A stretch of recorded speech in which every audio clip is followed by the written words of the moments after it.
السلام عليكم ورحمة الله وبركاته. النهارده الجمعة 30/8/2024. النهارده في قرية أميجو.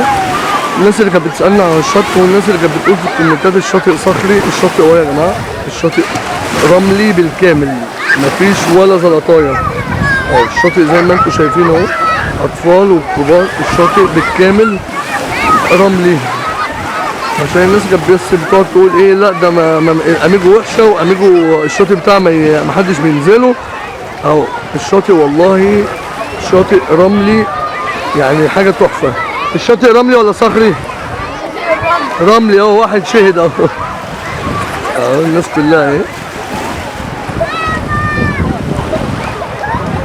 ده اميجو بيتش يا جماعه، دي اللي احنا بنعملها ب 420 طول ايام الصيف، شامل الباص رايح جاي ودخول القريه والبحر وحمامات السباحه والاكوا بارك، وفي شاليهات لتغيير الملابس.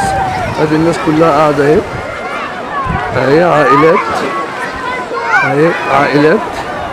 ولو في جزء مثلا في شباب بيبقى هناك في حته لوحده خالص بعيدا عن العائلات.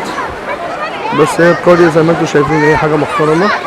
وادي الشط بتاعها اهو من اوله، الناس كلها في البحر.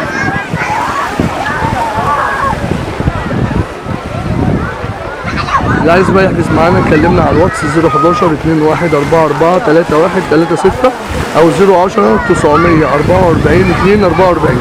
شركة رحلات باستمرار معاكم طول الصيف وفي كل صيف. الحمد لله بقالنا 15 سنة بنعمل رحلات في المجال، ويعني تنورونا وتشرفونا. معاكم محمد عصام صاصة مشرف الرحلات.